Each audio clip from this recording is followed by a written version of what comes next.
George Christensen, welcome to ABC News Breakfast. Do you think that the government should have done more to keep Toyota and Holden before it and the entire car manufacturing industry in Australia? Well, look, I think the government had quite frankly done enough for the car industry.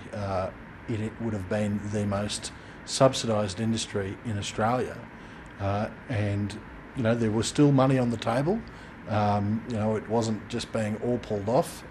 It was there for them to access, a few years down the track. They didn't want it, and they've cut and run basically. And there's been, I suppose, some kids' gloves put on with the car industry, but I've got to say that I'm not a fan of what they've done. I mean, they have been almost a parasitic industry on the taxpayer, and when the going has got tough, they've cut and run, and they've left workers in the lurch. I mean, the Labor Party's blaming the government, but who's pointed the finger at the car industry and said, you guys have mooched off the taxpayer with corporate welfare for so long, and when the going got tough, you cut and run and you've left so many workers in the lurch. I think that General Motors, Ford, Toyota, they've all got a lot to answer for, and quite frankly, it'd be nice to see some of the recent investment that was put in by the taxpayers paid back now that they're going. How much would you like to see returned? Well, I've got to say that companies normally can plan ahead, big companies particularly, for 3 to 5 years. So anything that's been handed to them over the last 3 to 5 years probably should come back to the taxpayer. They won't, because there's no obligation for them to.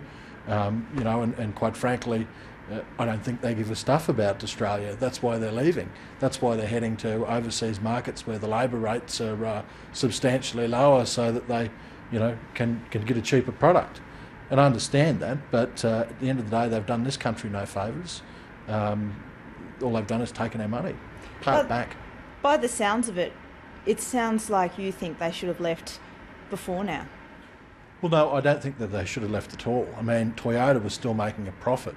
Holden and Ford made some losses over a couple of years, sure, but quite recently, 3 to 4 years ago, they were making substantial profits as well.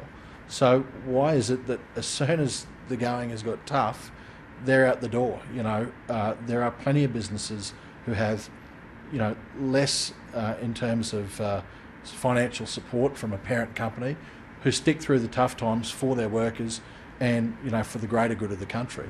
These guys just saw the bottom line, didn't give a stuff about the national interest, and they've left.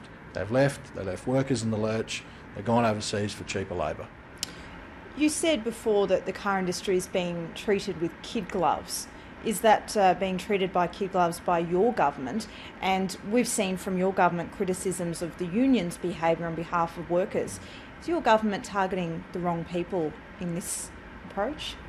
Well, I'm not going to comment for, other people, but I've made it quite clear to the party room that I think that we needed to have a swipe at the car industry for what they have done. I believe they full well knew that the end was coming pretty close.